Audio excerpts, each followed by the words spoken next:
Sorry I'm late. Let me move my Chromebook. Lost my daggone phone. Found it though. So I'm not going to use a headset this morning because it just disconnects. So I'm just going to scoot my Chromebook closer here. Hey, it's Tina Belcher, Shine On, Michelle, Lisa, Light Feather, Alex, Delilah, Patty, Cricket. Good morning. Hold on, guys. Let me see what this daggone dog wants before we start.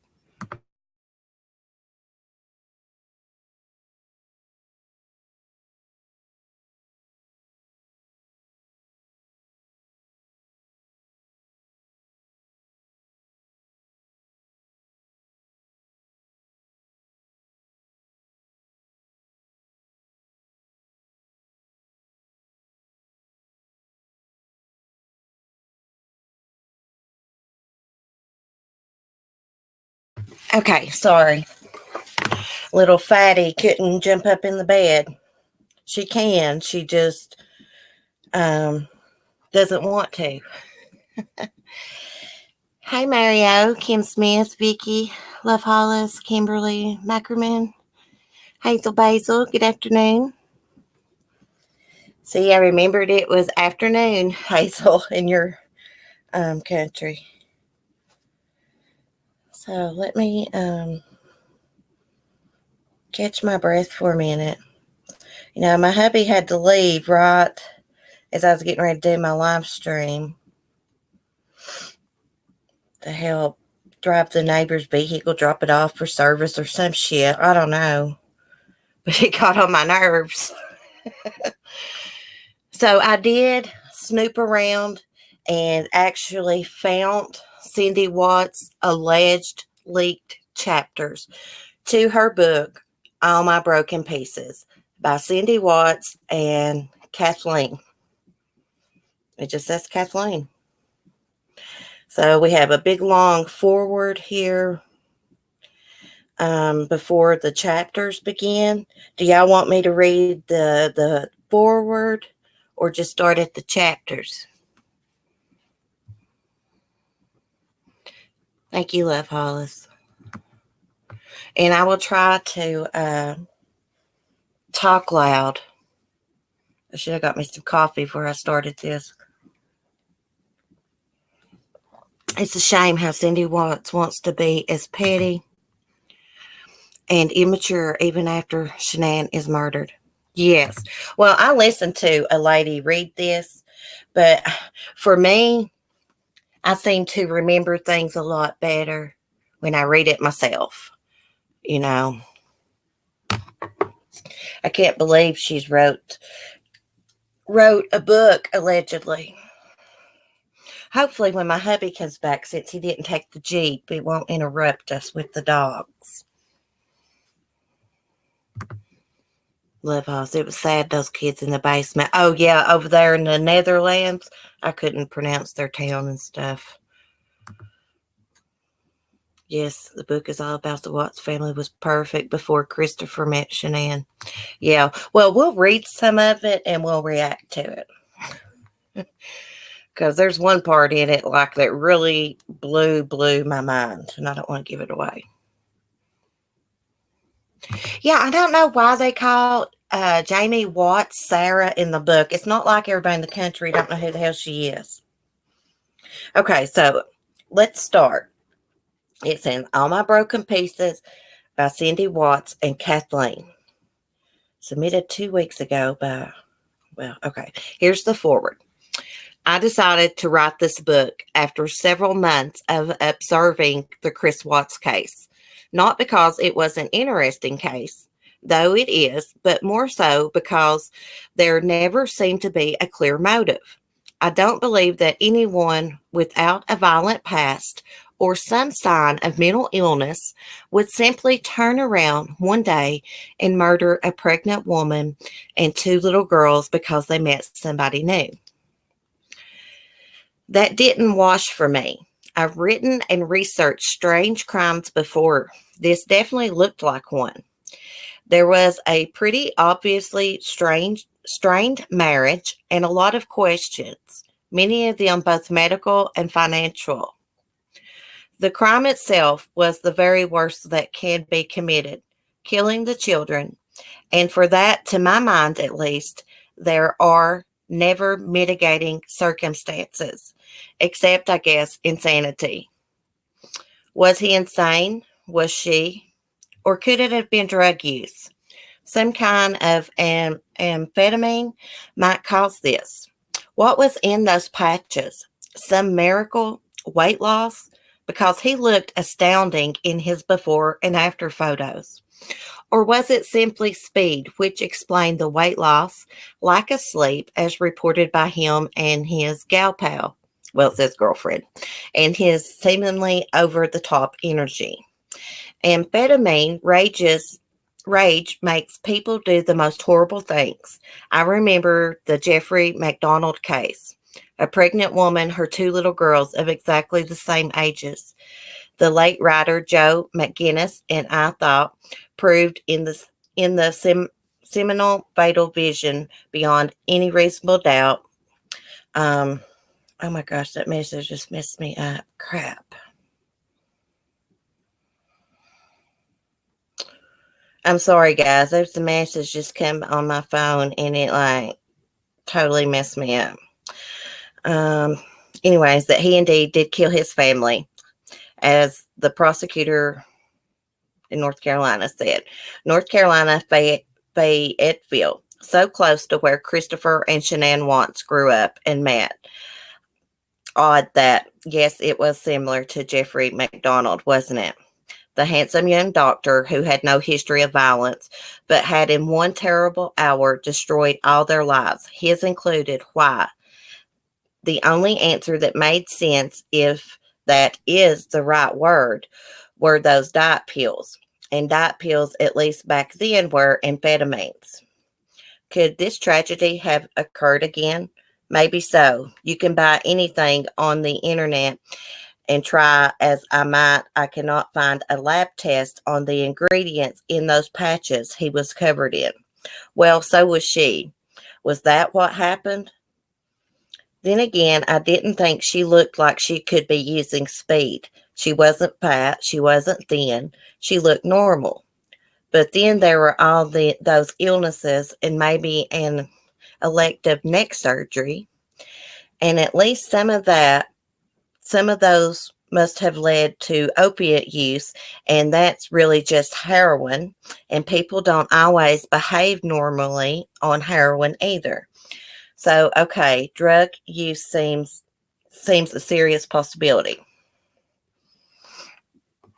I'll look into it, I decided. The medical records are sealed, but old-fashioned investigating might turn up some kind of proof. We'll see. Then there were the respective families that always have a horrible thing to witness, whether you know them or not. The grief, the endless pain, and in the last couple decades, that pain is always made a million times worse by having your every single act since the day you were born scrutinized by millions of people on the internet, along with the usual media.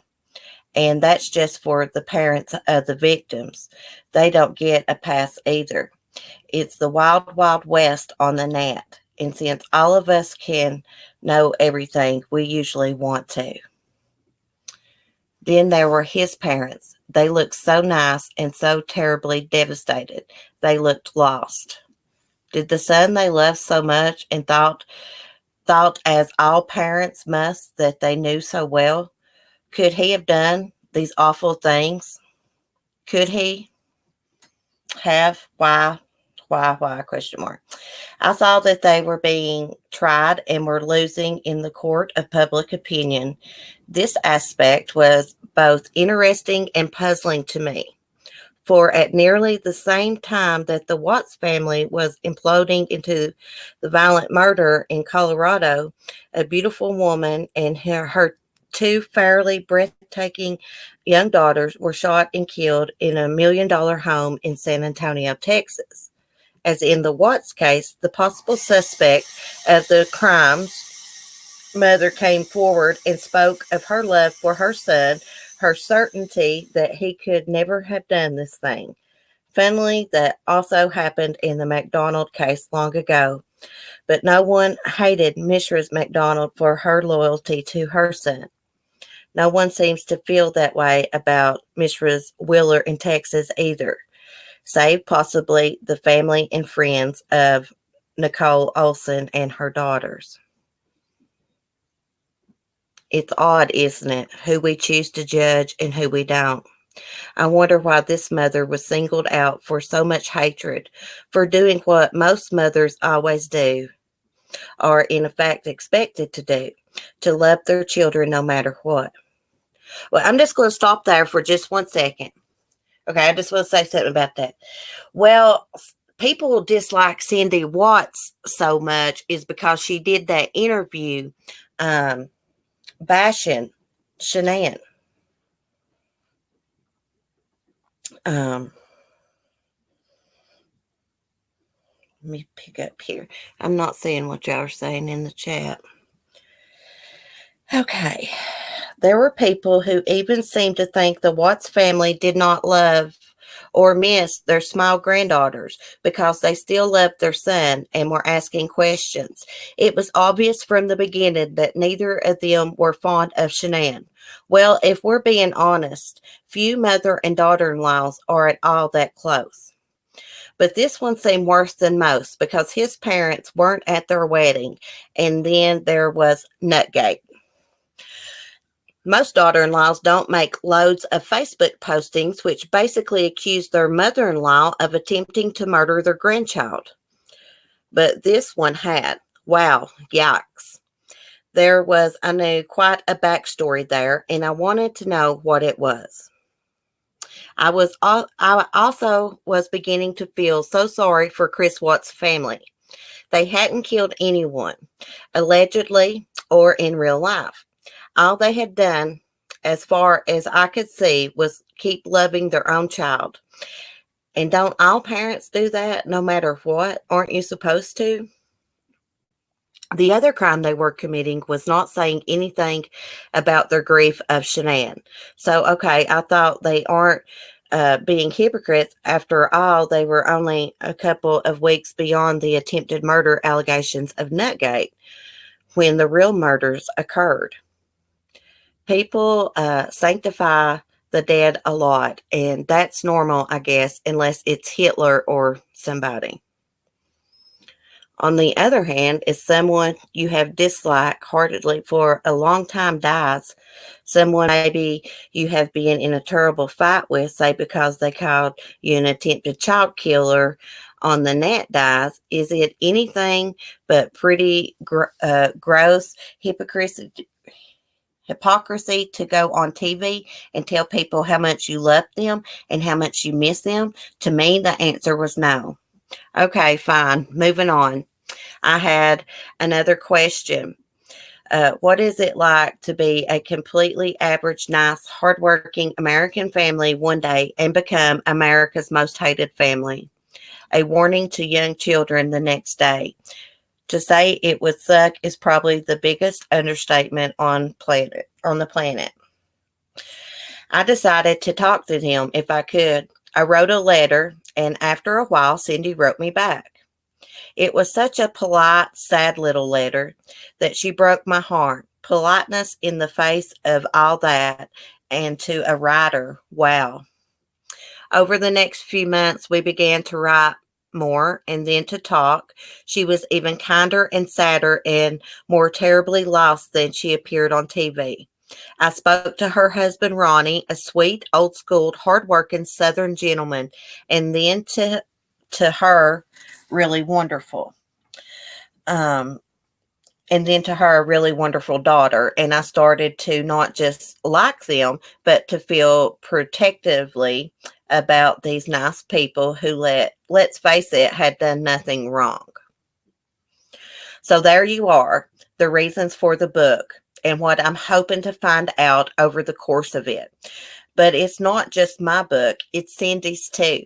She needs a place to tell her story and to explain her feelings and history with her son and Shanann and her granddaughters.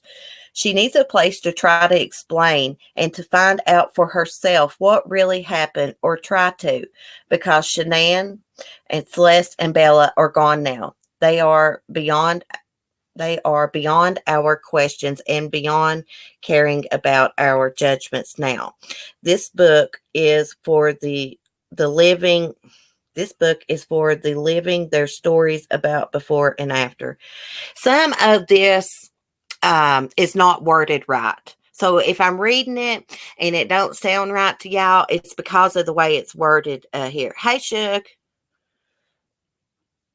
Okay. Okay, and then after that, it's got Kathleen McKenna Houston, Hewtson, San Francisco, California, July 2019. All My Broken Pieces, a story of motherhood and love and loss. And then it says Cindy Watts. Listen to this. This is so weird. Cindy Watts, Humpty Dumpty sat on a wall. Humpty Dumpty had a great fall. All the king's horses and all the king's men couldn't put Humpty together again. Lewis Carroll. And then underneath that, it says, why? Only God knows why. Kid Rock. And I think this next part of this forward is Cindy Watts. I'm pretty sure. I don't think even once, not when I was a little girl even, that I expected or wanted everyone in our country to know my name. Maybe every little girl dreams of being a princess and now an internet star, but they didn't have internet stars when I was a kid, and they don't have any princesses or stars at all where I've always lived, except for those in the sky. If anyone had been interested or asked me 10 years ago what I wanted, I would have told them already I had it: a good marriage to a fine man and two wonderful children. By back then, I had to qualify and say that, I mean, back then, before my son married a woman that was wrong for him and began to lose himself, and we began to lose him as well. We can kind of see where this book's going.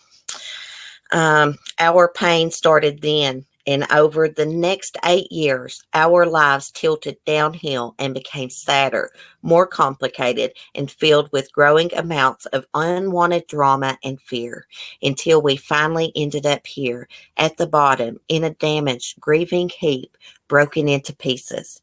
Two of our granddaughters are dead. The young woman who was our daughter-in-law is dead. Her family is devastated as well. Our boy, in many ways, as lost to us, though he were dead.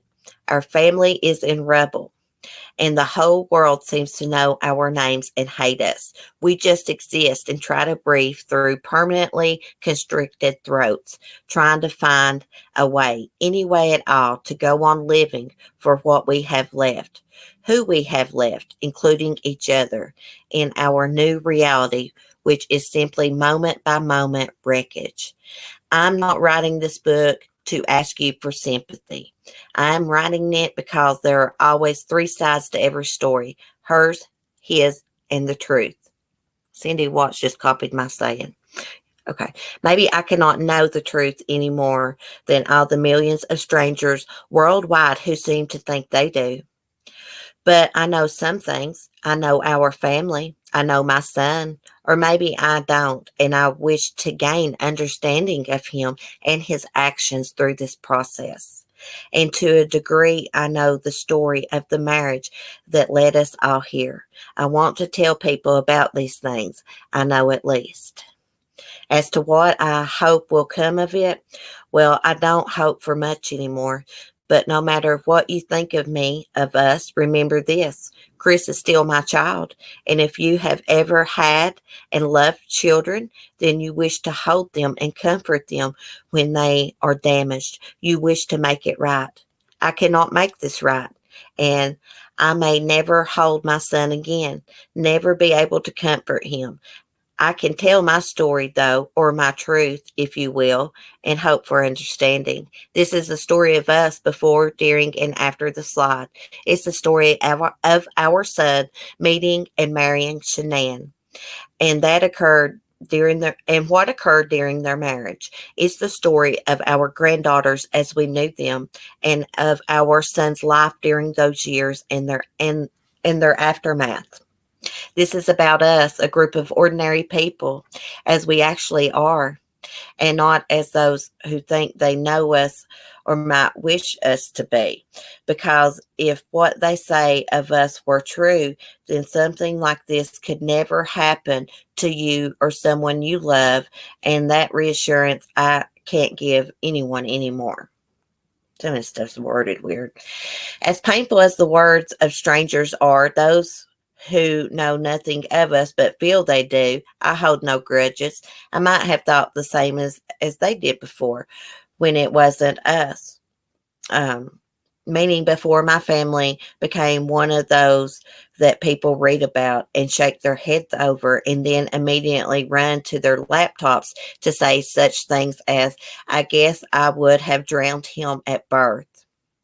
Or if that wasn't personal enough, they speculate whether it was me or my husband Ronnie who is the psychopath and whose horrible parenting or genes, take your pick or choose both, has twisted up our boy so bad he was always destined to grow up to become a family annihilator. The worst, of course, the very worst, and I think what I truly drove this book is the people who have written that my beautiful young grandson is going to grow up to be another Chris Watts.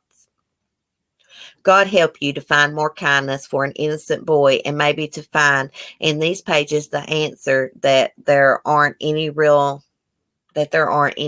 answers. I mean, as to show this tragedy happened or what could have stopped it. Because can't you see that if we could have, we would have? Please, if nothing else, believe that.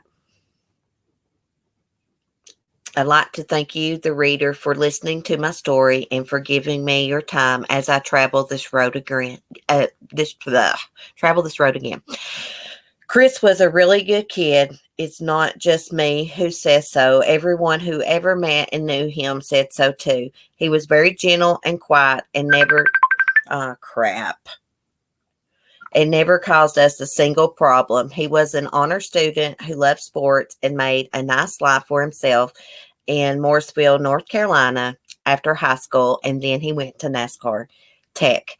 And then he met Shanann, it says. And that's the end of the forward. Let me message my mom back. Or she'll call 100 times. It's so annoying. I think it's so rude. Just keep calling someone back over and over. Oh my gosh, y'all. Can y'all believe all this? Oh, this is just the beginning. This book, I mean, these chapters are allegedly from her book. Now, I can't say 100% if this is really Cindy Watts's leaked chapters, but that's what I'm led to believe. So before we get into chapter 1, let me mute a second, go get me some coffee real quick. I'll be back. I apologize.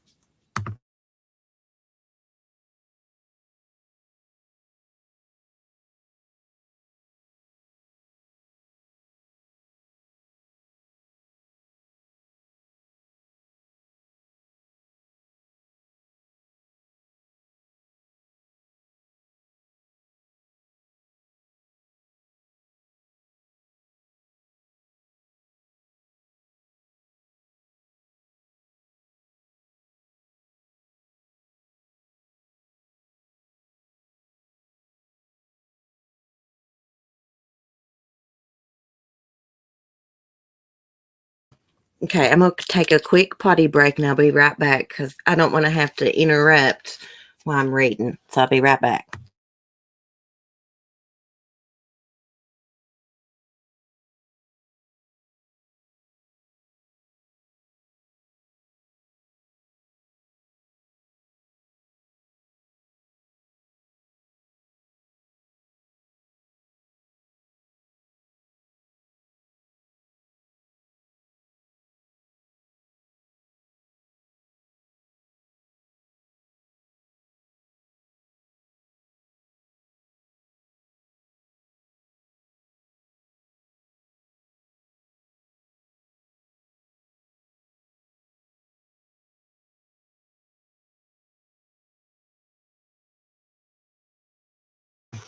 Okay, yeah. That was a very, very long forward, wasn't it?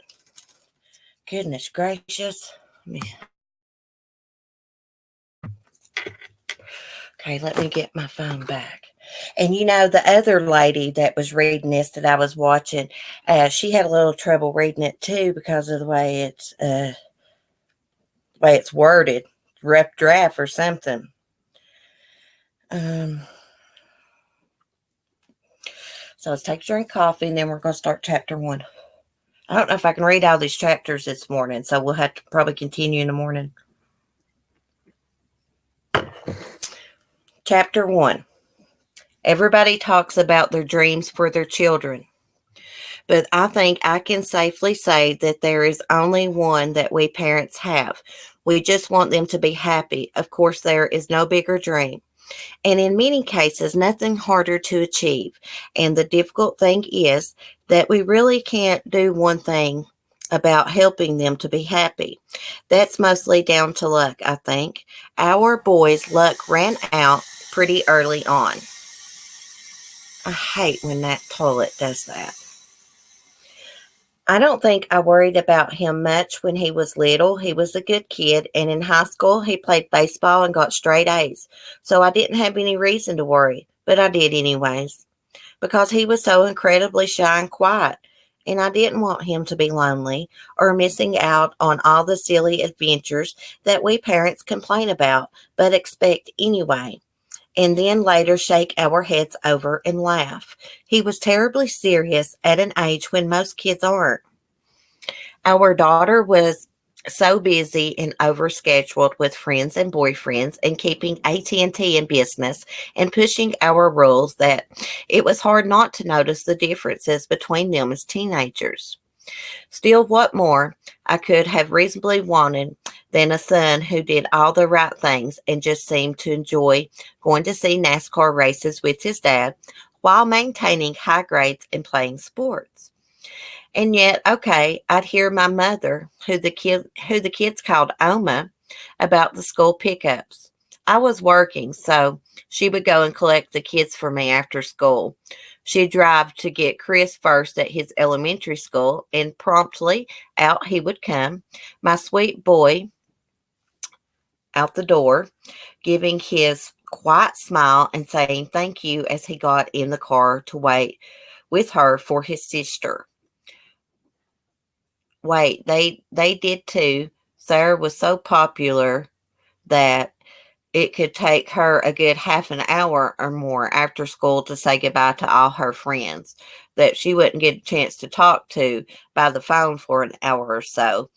It used to drive my mom crazy. I'm sorry, guys. Some of this stuff is worded wrong, I guess. Eris. Both my kids were born kind. It's just that Sarah never met a stranger in her life, and Chris, well, he liked people just fine. He came out reserved and quiet, just like his dad, and he stayed that way. He had a few close friends, and I guess if I wondered how it would go for him later, I did because I'm a mother. I hoped that somewhere out there ahead of him was I hoped that somewhere out there ahead of him was a sweet girl who would think like I had about Ronnie and value him for what he was. She would, I hoped, simply enjoy being with my sweet, good, hardworking boy and build a life with him. With Sarah, I knew she'd have her pick and pick right when she was ready, and she did. She went to college, she fell in love with Steve, married him, and started her career and her living happily ever after in the usual small starter house. With Chris, I didn't know so much as hope for the best.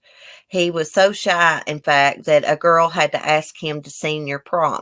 So I think if I can remember correctly, I guess I knew he'd have to meet a pretty outgoing girl to bring him out of his shell. I knew that when he did, he'd be completely devoted to her and try his very best to make her happy. And since he is so much like his dad, I figured her chances for that were better than average. After high school, Chris, who is like his dad, could fix anything mechanical that had been invented, had set his sights on the NASCAR Academy. So off he went at 18. And after he completed his schooling there, he was hired by a Ford dealership in Monroeville. Notice how much she compares Chris to Ronnie, like his dad, like his dad. She said it 3 different times from what I just read.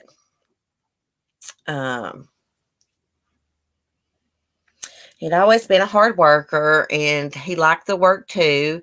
And we had raised both our kids to be careful about money. For a while there, it seemed like he had learned it too because he started right off by saving up every cent that didn't go to rent and food. And before too long, he had bought a brand new car, a Ford Mustang, and he only owed $8,000 on it, while managing to put another $11,000 into savings, which is pretty good for a young man at 24. Ronnie and I are careful people, so nothing about Chris's finances surprised us then. In what spare time Chris had, he continued his lifelong enjoyment of exercise and being outside and coming down to visit us and his sister and our new family member, Sarah's little boy, Wyatt. And of course, he took every opportunity to go see NASCAR with his dad. I'm glad of that too. I love Ronnie, but those races are too loud for me, and I don't think I was missed. Those two loved hanging out together. Our family stayed close, and we saw a lot of Chris despite the 3-hour drive from Monroeville to Spring Lake. He and Wyatt had become best friends too, and Uncle Chris was always a favorite visitor at Sarah and Steve's house. I guess him and Wyatt was pretty close. And it says, Sarah and Steve were expecting their second baby, and we were all overjoyed about it. I think we were all happy in that simple way of being so without noticing it. I guess by that, I mean things were on track. Our kids were doing well, and their entries into adulthood had almost been a paint by numbers deal. Schools, jobs, marriages, and a baby for our oldest. And Chris was young, that we weren't all concerned that he hadn't met anyone special yet. Then we got a call from Chris that he had in fact met a girl, and she was special, and he wanted us to meet her too. Okay, let's stop right there for a second. So basically, Cindy Watts is saying their life was fine before Chris and Shanann met. I mean, okay. I really don't like Cindy Watts because what that interview she done about Shanann, I thought that was unclassy as hell. I mean, no, you don't got to be fake. If you didn't get along with Shanann, you don't got to be fake, but you can have some damn sympathy and empathy. You know what I mean? So we're getting ready to get to the good parts. Oh, well, this is just some leaked chapters, JoJo. Allegedly. I don't know, Carolina girl, if Wyatt is really that little boy's name, because as you can see, they're calling Jamie Watts Sarah. But looks at Pips, he wasn't in prime condition when he and Shanann started. I know, she said something about exercise and stuff there. Well, he looked kind of chubby when they met. I mean, which I'm a kind of chubby girl, but,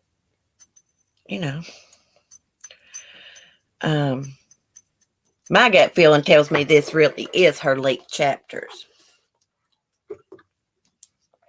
Okay, let me see where I left off. Okay, Sarah, who is by far the most outgoing member of our family, decided to host a barbecue. Nothing big, just a casual little thing with a few friends and family. We weren't nervous exactly, but we were a little surprised because Chris had sheepishly announced to us that his new girlfriend was 40. And since he was only 24, well, I can't say what I thought. I was definitely curious, though. When Chris arrived, it was with a young, pretty, dark-haired woman. Her name was Shanann King, and she didn't look anywhere near 40. Ronnie didn't seem to be bothered by it, but Sarah and I did a little whispering in the kitchen, wondering why Chris had told us that she was so much older than she obviously was. Finally, we asked him. He grinned and brought Shanann over, and they laughed and said it had been her idea. Wasn't it hilarious? We laughed too, but to this day, I have never figured out why she wanted us to think she was much older. Still, Chris seemed to like her a lot, and she was very friendly and outgoing. And who gets a joke anyway? Who gets every joke, anyways? So we weren't worried. I suppose we were happy he'd found someone he liked enough to want to introduce us to. And she seemed to have a lot going for her, an extraordinary amount of things, actually. She was, as it turned out, only a year older than Chris, and she was pretty and very outgoing, which probably was an excellent thing since he was so shy. She could bring him out of his shell, I guess is what I thought. Remember, please, I'm trying very hard here to look back as honestly as I can. All of us have to keep doing that to remember how it was, not how it became, if we're going to attempt this story.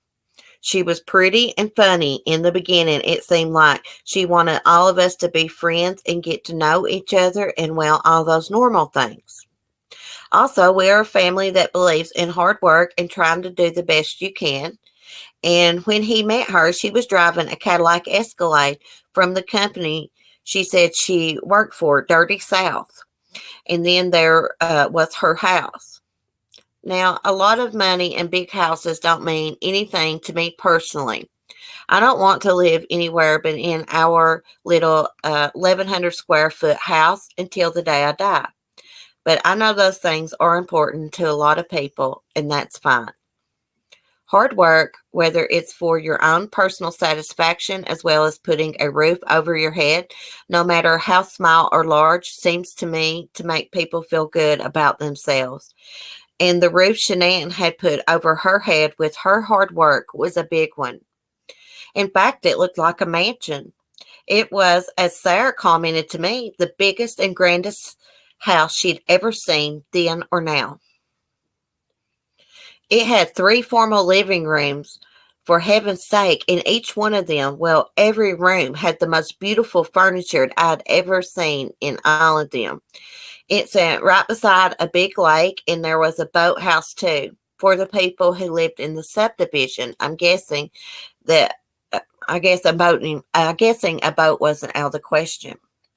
Her bedroom was massive and beautiful. She had these little clocks and things she said she'd ordered from Switzerland. It was perfect, like a castle. She said she'd bought and paid for it from her job at Dirty South by the age of 25. She told me, in fact, that when she had approached the builders and told them what she wanted, they didn't take her a bit seriously until she opened up a suitcase she had brought and pulled out $20,000 in cash. You had to be impressed with that no matter what. I saw years later that her brother Frankie said that she was always a hard worker and was making $500,000 a year. And to maintain that house, I think you would have to be pulling that in. Like I said, she was also driving a company car from Dirty South, though she had told Sarah that she was either taking a break from there or had to quit. Sarah isn't positive which, and that she was working as a nanny at the time instead. She also mentioned that she had worked at Gap previously, so I don't have any idea how she was managing it all. She didn't come from any more wealth than Chris had. Just nice, ordinary people. And if she had won the lottery, which I could have believed, she didn't mention it, and she would have. Because right from the start, Shanann pretty much said everything she thought and told us a lot about her life. We heard right away about her lupus and fibromyalgia and her migraines. The endometriosis, celiac disease she brought up later. I'm not sure how to pronounce that. She told us she was divorced from a man who she had put through school, and that he had been physically unattractive, and despite that, he had always cheated on her. She told us she had recently been in a single car accident and hurt her neck. She might have said she'd gone through the windshield too, but I can't be sure. She seemed to be healthy and happy at all times we saw her. So I suppose she was just a very strong person. At any rate, despite some confusion on how she managed the house or where she worked, I think she just dazzled Chris. Sure, he was supporting himself and doing really good, especially for his age.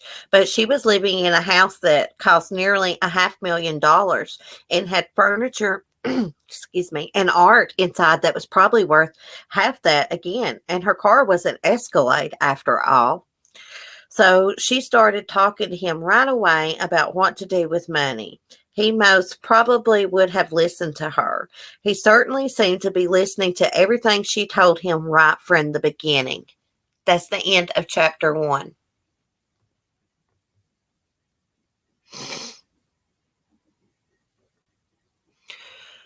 I was at the address where the house was at, Carolina Girl. I was like, oh my God, what is the address? Hey, everybody that came in, I didn't say hi to. So, yeah, that is the end of chapter 1. What are y'all thinking so far? Well, as we get more into these chapters, I will be honest. Y'all know I'm honest with y'all how I feel.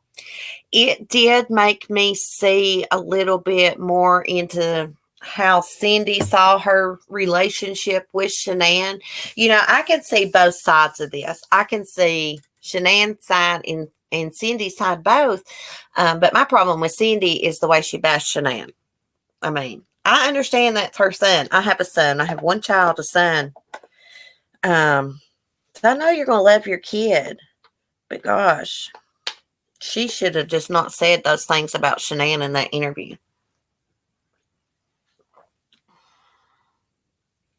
She sees. Yeah, she talks about. I know it doesn't flow. They got all the words mixed up, and it gets me bamboozled. Yeah, but it's interesting. I don't want to stop reading. I think we're going to go for chapter 2. It's making me nervous. Usually I got a bad feeling when I discuss Chris Watts, so I'm going to go cut this water off this toilet because that's killing me. But I kind of don't today because it's more about Cindy and how she saw things. I'll be right back, guys. Let me go turn this off. That toilet kicks on every few minutes.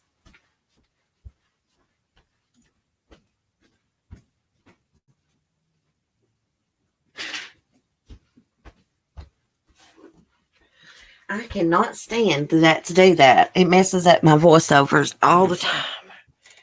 Okay. Let's start. Chapter 2. Chris lived and worked in Charlotte, so we didn't see as much of him as we would have liked. He's never exactly been the chatty type on the phone. I'm that sort of person, too, who figures no news is good news. I knew he had a pretty new girlfriend and worked, so I didn't worry. He talked to his dad by phone, and I knew if there were any problems, Ronnie would tell me, and he didn't mention any, so why worry? This is when it's getting into the good stuff. We met her parents when they came up and her brother, and they seemed like nice people. I'll admit that I wasn't looking to get really close to Shanann, not because I disliked her, but because her conversations were so personal, they made me a little uncomfortable. There are lots of people who like to tell you everything about themselves when they first meet you, but I'm not one of them, and that's okay in both directions, I think. Like I said, I wasn't worried the first time. I did become a little concerned. I wasn't worried. The first time I did become a little concerned was at our grandson White's 3rd birthday party. Sarah was pregnant, then with Ruby, and the party was just going to be like a small backyard one. White, like most boys, had a Power Ranger toy he liked. Shanann knew about this, and she suggested that it be a Power Ranger party. Our daughter is a pretty easygoing girl, so she didn't mind if Shanann wanted to help out or whatever. At any rate, one of Shanann's ideas was that she and Chris show up at the party dressed as Power Rangers, and I guess she got him to rent the outfits or buy them. I'm not sure which, but when the day came, Chris had forgotten the helmets. Bearing in mind that this was a 3-hour drive from where he lived to Sarah's house, and that Wyatt was 3, and that all of us were just happy he could come. It took us all aback when Shanann told him in no uncertain terms that he was going to turn right around, drive straight back 3 hours to get those helmets, and then return. A 6-hour trip, and obviously another 3 hours back home, for a total of 12 hours on the road. And for what? We all asked him that. Told him not to go. Don't be silly. Wyatt could care less. Just stay, enjoy yourself, visit with us, relax, we said. But it was Shanann he was looking at for approval already, and he looked anxious. We never seen him look that way. Chris was always a relaxed kid and young man. But she told him to go back and get those helmets, and that's just what he did. I guess that was the first time we began to worry, and it was just the beginning. No matter what Shanann's personal quirks were, Chris Watts pursued. I don't know. I think that's just a comment. See, I had to copy all this stuff. Okay, let me scroll down. Okay, like every other family, when their adult child falls in love, it wasn't going to matter what we thought about their kid's new love interest. What would matter is what we said, which if you ever want to have a continuing relationship with your child, better be nothing at all. See, they can't even write this shit right. A bunch of idiots. God. Okay, let me try this again. Like every other family, when their adult child falls in love, it wasn't going to matter what we thought about their kid's new love interest. What would matter is what we said, which if you ever want to have a continuing relationship with your child, better be nothing at all. So that's what we did. Basically, they said they just accepted Shanann so she could still keep a relationship with Chris. Kind of illiterate people, God. I mean, who knows? People on the internet call me a crazy, possessive mother, and Chris seemed to allude to that a little bit in his first interview. My mom was a little hesitant. The detective jumped in. Yeah, losing her baby and all. He shrugged and smiled. I have to admit, I was a little taken aback by his answer, because this was just a few weeks after Shanann had written about me on Facebook, and she had written a lot, saying, amongst other things, that Sarah was the golden child and that Chris was second. Sometimes you really can't win. The simple truth is that I've always been crazy about both of our kids, and so is Ronnie. I'm sorry, y'all, this don't make sense. I can't help it. These ignorant people wrote it. But yes, I have been extremely close to my daughter, who is an outstanding young woman, and with our beloved, very nice son-in-law, generously shares time with their children and themselves with us. That doesn't mean I love her more. We just had more in common. For example, we like to talk to each other. Something Chris and Ronnie definitely had in common was that they did not have to talk much when they were together. Not that you can talk anyway at drag races or NASCAR unless you would like to speak with bullhorns. Well, I mean, didn't they sit around and talk in the garage while they were working on cars? Could they only time they communicates when they were out doing something? I mean, this book's irritating me, y'all. Ronnie's closeness to Chris does not mean he loved him more than Sarah. These are just untrue things that are hurtful from anyone.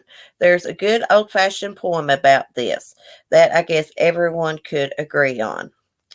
A daughter is a daughter all your life. A son is a son till he takes a wife. It just really that you pretty much have to understand and accept that once your kids grow up and marry, that things will be different, and that if you want to see them to keep peace, you need to like their choices, whether you do or not, especially if you have grandchildren. I got lucky with Sarah Steve, not so lucky with Chris's choice, but I figured it didn't have to be a disaster.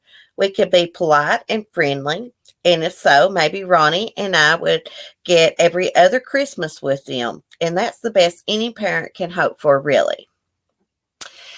So, getting back to then, Chris was obviously in love.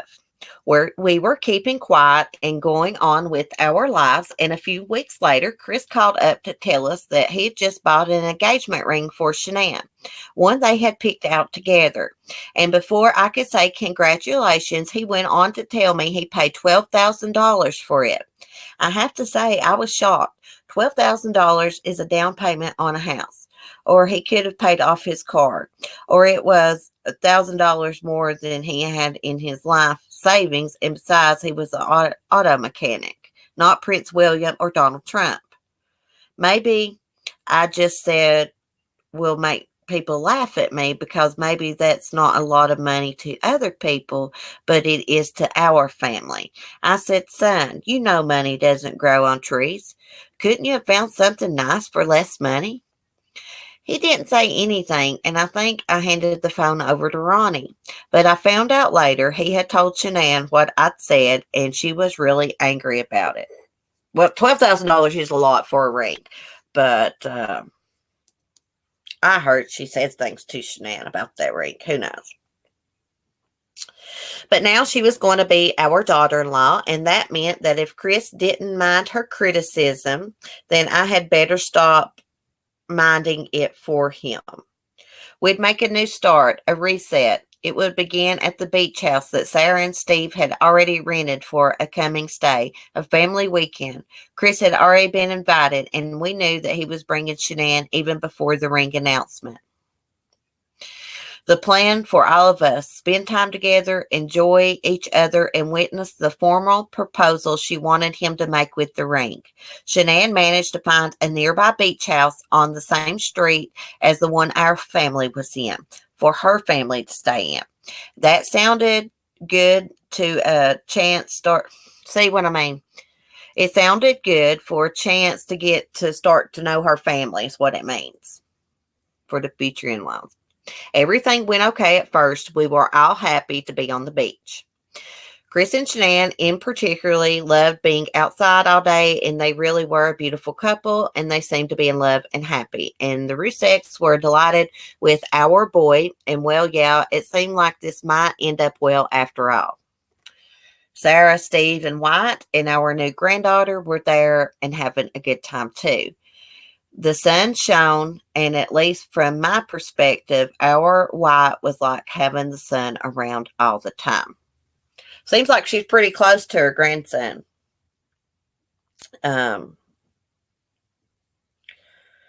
He's such a happy, handsome little guy, always ready for an adventure, and for White, having Uncle Chris around was as good as Christmas.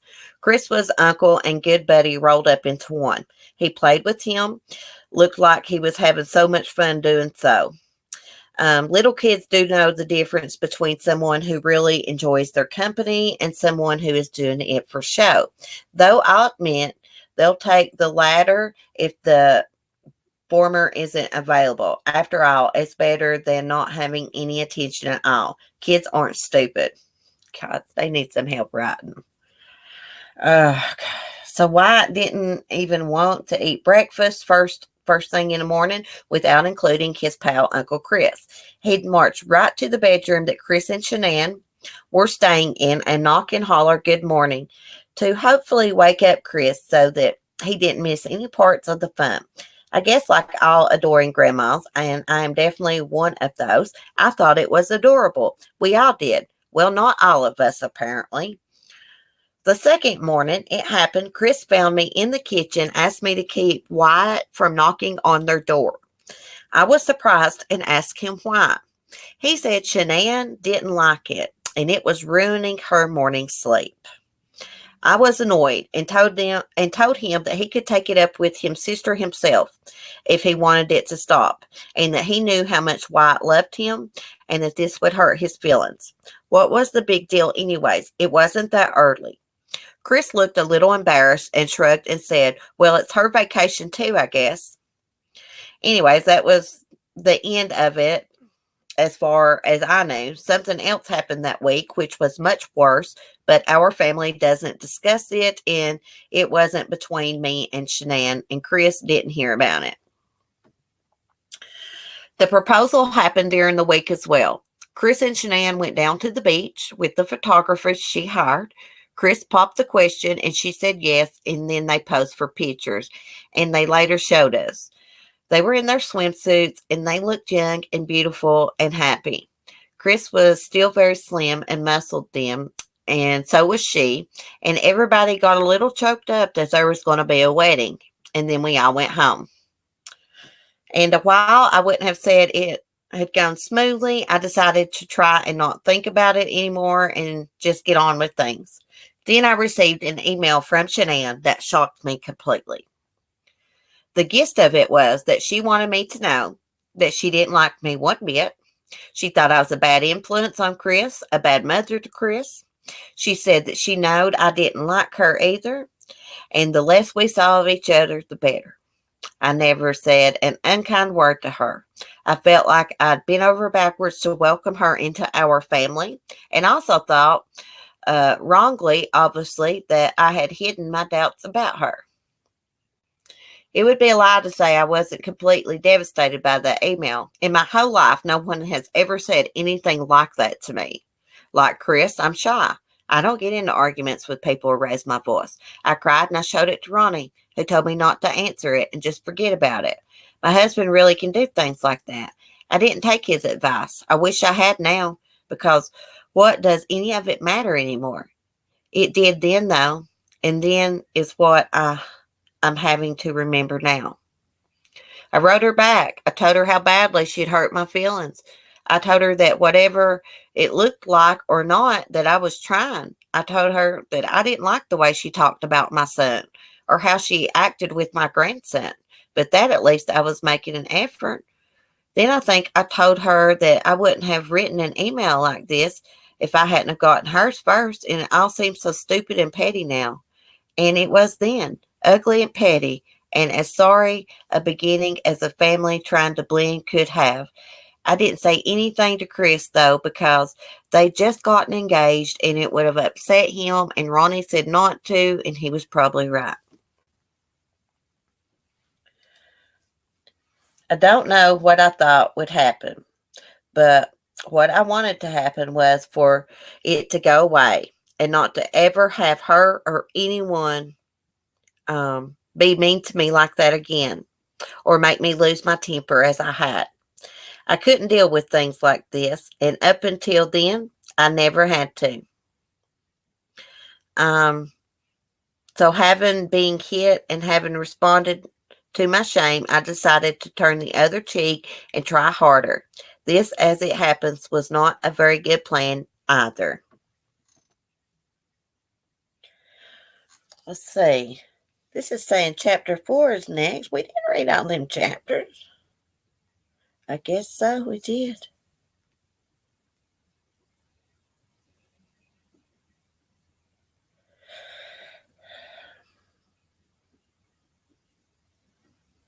Oh, I missed something.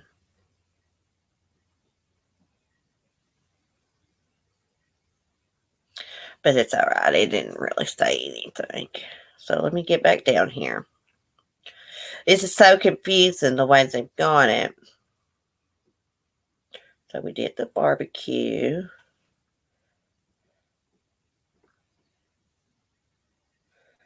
I missed a little just like a little paragraph, and it was just talking about basically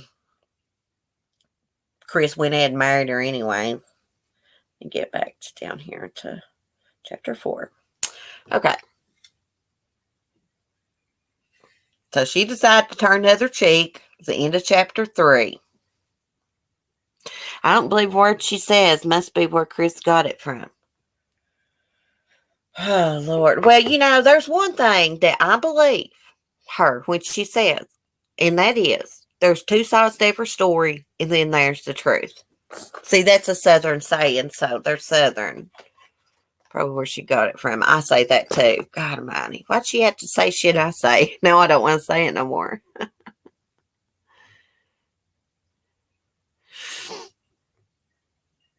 Yeah.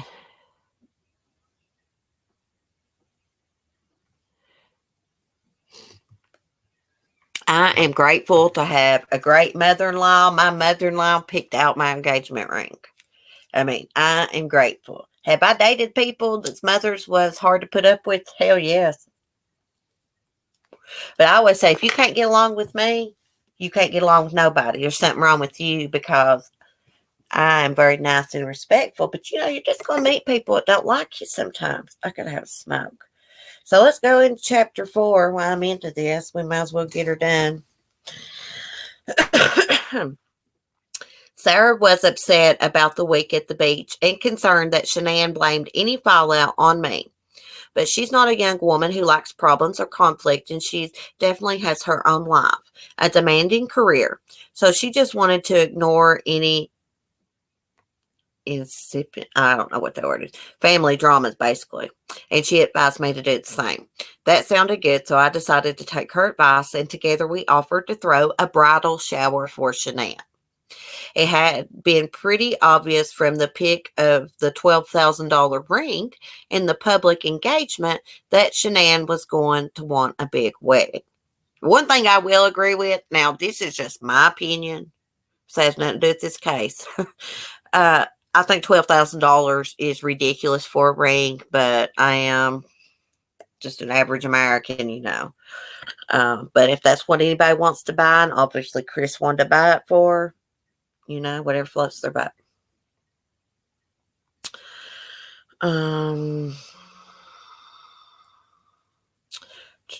Okay. She said she had never had one with her first marriage, a big wedding they're talking about. And there are loads of women who want that fairy tale day. So we didn't think it was strange. Sarah had gotten married right out of college, and we'd gone into debt to give her a nice wedding. And like a lot of young marriages, it hadn't lasted but a minute. Ronnie and I hadn't judged. We just shrugged it off. And if we thought of it at all, we thought of how beautiful our little girl looked that day. Later on, when she married Steve, they just went up on a mountaintop and did it. But I know every girl wants that fairy tale day. Sometimes I think more for the wedding experience than the marriage, but whatever, I think isn't going to put much of a dent in America's queen for a day wedding industry, one or another. See, this stuff is not worded right, y'all. Anyways, it was obvious that she could afford to have any kind of wedding she wanted. There was a house and a car, and though we didn't think her parents could pay for a big wedding, we knew she could, so why not? Our family couldn't do anything elaborate because simply we don't have much money.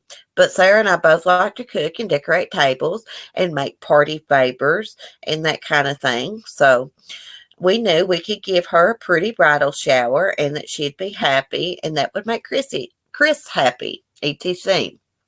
We knew Shanann wouldn't want a small bridal shower. We knew Shanann wouldn't want a small bridal shower at either of Sarah or I's small houses. So we rented a little clubhouse in Fayetteville that she had mentioned liking.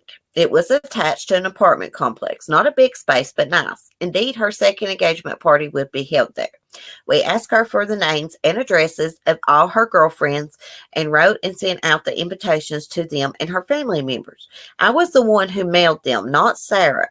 A week after the invitations had gone out, the only RSVPs we had were from members of her family and their family.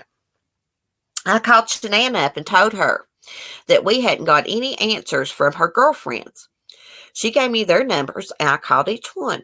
All of them said they had gotten their invitations but hadn't answered because they had each had different plans for that day and weren't going to be able to make it. There was one exception who a girl said that she had been planning to RSVP and would be there. Sarah and I had worked hard on the shower, and I thought it looked beautiful, and our family and hers were there, and she got gifts and lots of attention, but she wasn't happy. You could tell she wasn't. I just didn't realize how unhappy she was until years later when Sarah and I saw the discovery documents. Into chapter 4.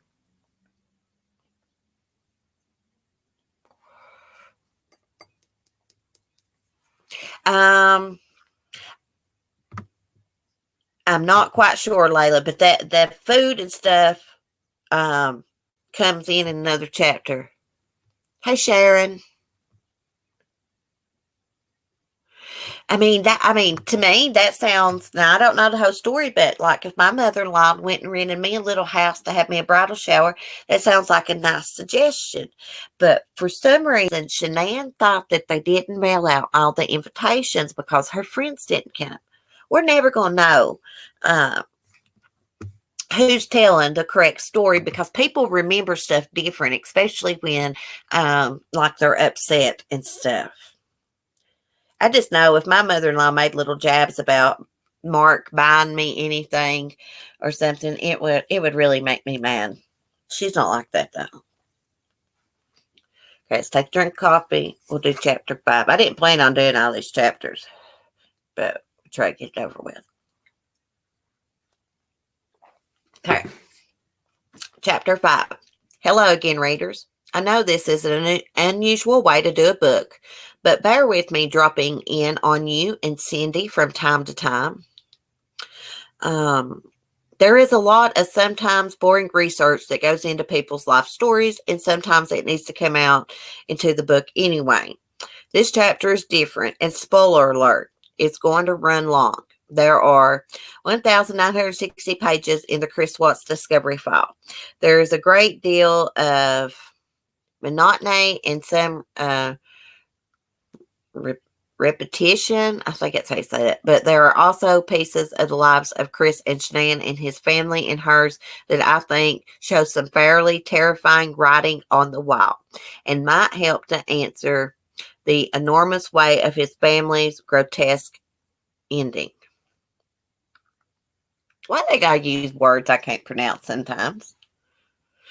The following pages are both a letter that Sandy Rusek, Shanann's mother, wrote to Detective Dave Baumhover, how you say that, Baumhover of Weld County in Colorado, which details out her memories of her interactions with the Watts family and their answering memories of these same events. Memories of funny matter. I've spoken to Dr. Sal Kassim, the expert from Making a Murder, and it seems any one of us can have a false memory if we are frightened, upset, and at the time Sandy wrote this, she was suffering from the worst kind of shock and grief a human can experience. Murder, it tends to wipe out every good thing that came before it. It makes you ask yourself if there ever were any good moments at all, or if you just remembered them wrong. That's true for all of us at any given time. In fact, cops hate to take eyewitness statements at car accidents. They never get the same story twice. Nobody even gets the color of the car the same. And yet those eyewitnesses lying, if they are they conscious of it? Memory is subjective. And so here are both families' memories.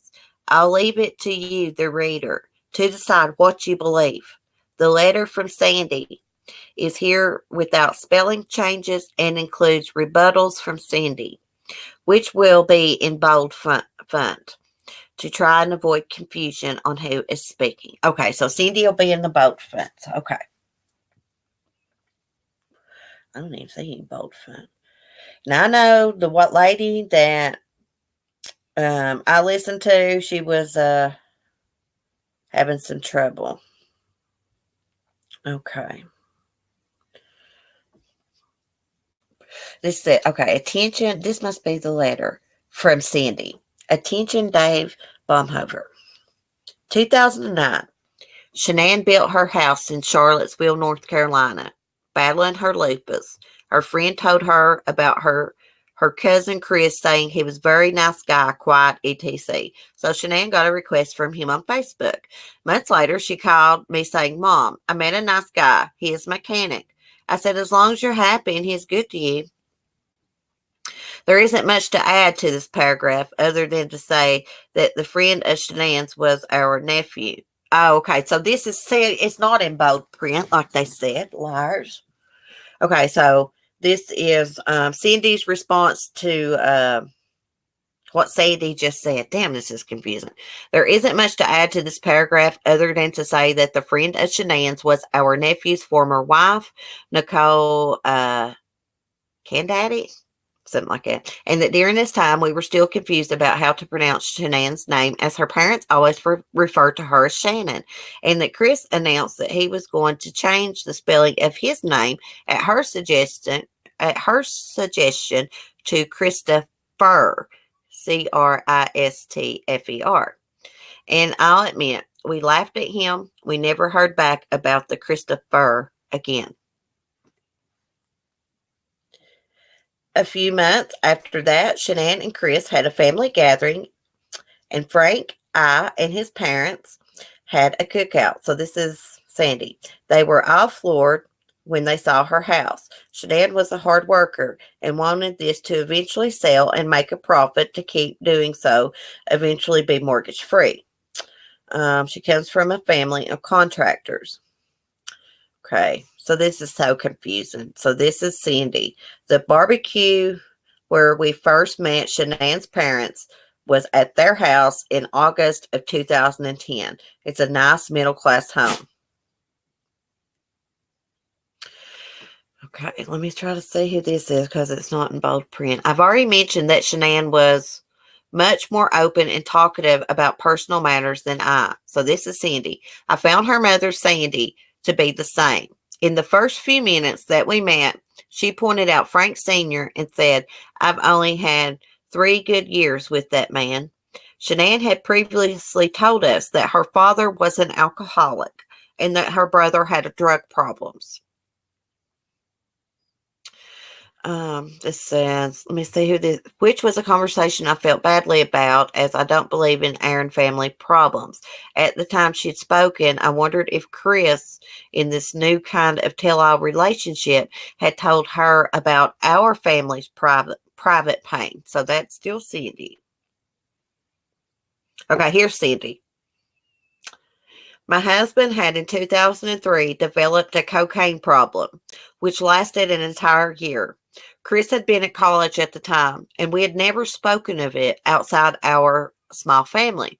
But I figured when Shanann had said that about her father and brother, that Chris, or as he was temporarily known, Christopher, had shared that with her. So I was uncomfortable and sad when Sandy said that about her husband. I didn't know either if it meant that he had been sober for 3 years and that now she was happy, or if he had started drinking after their first 3 years, and I didn't ask. Okay, here's Sandy. So Shanann was eager to please his parents, waiting on them hand and foot. When Shanann left the back porch and it was just me and Chris's mom, she leaned over to me and said, Shanann was married before? I said, yes, just like your daughter was. And then later, again, when we were alone, she said, I just don't see it. I said, what? She said, I don't feel or see that your daughter loves my son. I knew she was going to be a thorn in the marriage because my mother-in-law was the same way. See, that didn't make sense. I said what she said. I don't feel or see that your daughter loves my son. See, this stuff's worded funny. Okay, we'll have to try to figure out who's talking here. It's not too hard to figure out. This is a painful process. I won't lie to any of you. I've never read this before. I didn't read the discovery documents. Hush. I'm going to lock you out of here. Hold on, guys.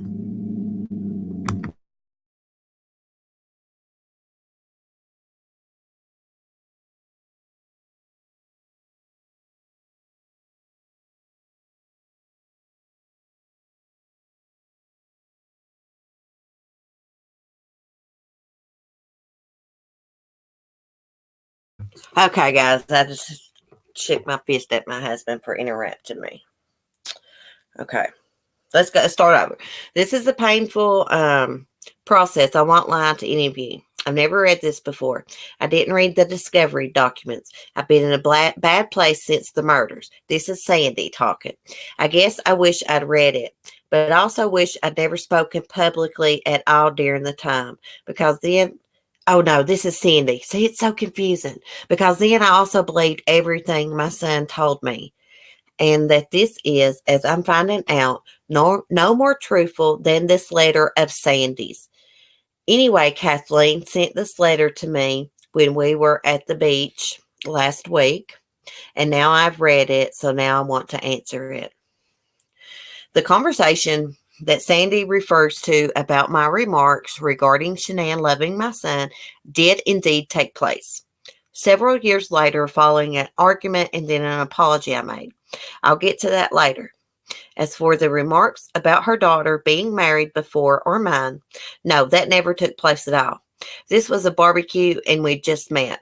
I don't have intimate conversations, or at least I don't start them with people I don't know. Sandy did over time let me know that she had hated her mother-in-law, but I can't remember how that came up, and it certainly wasn't on this occasion. If she had thought that way about me as Shanann's future mother-in-law, I didn't know it, and she didn't say. So every time we had a cookout, his mom and sisters. Okay, so this is back to Sandy. So it's what it is. Sandy, she is, I guess, replying to what Sandy has said in a letter.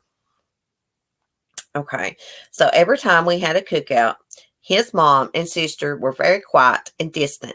We weren't accepted. They made that known. Okay, so this is probably Cindy again. I guess all I can say to this is we are a pretty quiet family overall.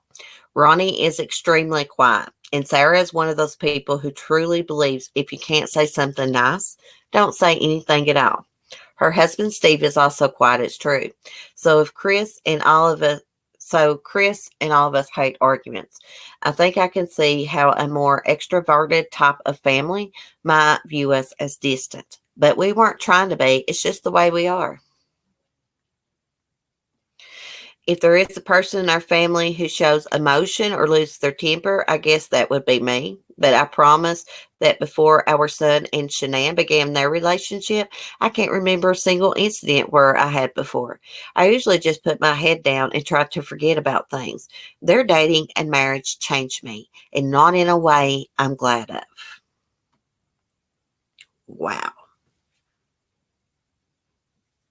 Mm-mm-mm. This is pretty long chapter. So she is saying their relationship changed her as a person, like I guess made her kind of hateful and stuff. I don't know. Seems like she blames Shanann for everything. Okay, so let's forward to the engagement party. Shanann shopped for food, wine, etc. Spent a lot. Chris's sister wanted all the invitations so she could help. Shanann told me, Mom, she wants to help send. Okay, so this must be Sandy. So Shanann told me, Mom, she wants to help send off the invitations. What do you think? She is accepting me? I'm going to let her do it. So his mom and sister prepped food and cross-contaminated everything. So Shanann couldn't eat any of its gluten-free. Nothing. Everything was made with gluten. So thank God I brought at least something my daughter could eat. So the night went on. Shanann and I went in the bathroom, and Shanann told me, Mom, I had like 80 invites. Only immediate family came. So Shanann called the people the next day to learn that they'd never received any invites. Shanann was devastated. Okay. I am sorry, guys, because it said that Cindy's responses would be in bold letters, and they're all just wrote the same. There's no bold letters. Oh, we get into the money later on. They start talking about the money. Gosh, I've been on here forever. And we'll have to stop at one point and we'll pick up tomorrow. Okay, so we got to invites. Okay, so I think this is Cindy. I'm not sure where to start. Maybe I should begin by explaining that by the time my daughter and I had thrown a bridal shower for Shanann, in October of 2012, Chris and Shanann were living in Colorado. They had moved there and in with the Dietzes in May of 2012. Chris had taken a job with Longmont Ford. He didn't have any gatherings before. We didn't have any gatherings before she flew back to North Carolina for the pre-wedding stuff. As to the engagement party, I'm assuming it was Sandy is speaking of the bridal shower we gave her, which I have already addressed. Shanann's second engagement party was given by Nicole Kennedy, who was Shanann's matron of honor, and we had nothing to do with food or invitations or anything at all. In fact, we didn't even attend that one. I heard about it later from family and friends who did. Apparently, Nicole made a toast and said humorously, I know there are people who would like to kill me for bringing these two together. Oh my God, her matron of honor made a toast like that. See, to me, it seems like there was like a lot of back and forth between these two. You know, it seems like they didn't like each other from the beginning. Oh, thank you, Katie Mack. Thank you. It's hard to read, girl. It's not wrote right. Okay. So after the toast, I can't believe she said that. I know there are people who would like to kill me for bringing you two together. See, in my opinion, I mean, it doesn't matter now. We can't go back and change anything. But in my opinion, that just adds like fuel to the fire. And I don't know. This is just such a complicated story. Okay. Now I guess I'd better explain our absence from the second engagement party. There had been an earlier engagement party that was thrown by another friend of Shanann's. Ronnie and I did go. And for whatever reason, we seriously screwed up in Chris's eyes because he called us the next morning and said that we had really embarrassed him that night before. This came out of the blue to Ronnie and me, and I was particularly upset by it. So we canceled our plans to attend the second party so as to avoid embarrassing Chris again. See, Chris, he added a lot of drama into this too. You know, I mean, I just can't imagine sending my mother an email like that. I can't imagine my mother-in-law saying stuff to me like Cindy did to Shanann. I think they both made up their minds not to like each other, Layla. I really do. I mean, you know, it takes two in a relationship. There's just a lot of low blows going back and forth. Chris was a wimp. Yes, he should have stood up. He could have stopped all this. They should have sat down as a family and tried to fix this. I didn't like my sister-in-law. You know, my brother-in-law got with her a couple years ago. We actually just went to a concert with her, but I really didn't know her. And so I gave her a chance. I was just going on what I'd heard of her, and I didn't really like her. But I went to that concert. She was very welcoming. She was very nice to me, but I gave her a chance. You got to give people a chance. Yeah, he should have been a mediator. He should have said, like, this is my parents. You're my wife. Both of y'all going to be in my family forever in my life. And we can't have this. Okay. So they didn't want to embarrass Chris again. So they didn't go to, how many damn engagement parties these people have? I mean, they're like rich people. Okay. Fear began to wonder if I ever realized that it wasn't only Shanann didn't seem to like us much, or at least like me. Yeah, I did catch that a while back. What I didn't see was this. If you had asked me if I had a good relationship with my son before he met and fell in love and married Shanann, and if I thought that he loved me, I would have answered yes to both. I would have blamed her for how he had begun to treat us, but I don't know if that was true. I have to wonder. What I still don't question is that I have always loved him and that I always will, But I guess if you're wondering if I know him or ever really did again, I would say I thought so once and now I don't. Okay, here's something. Shanann and Chris were upset, so they knew not to ask us again.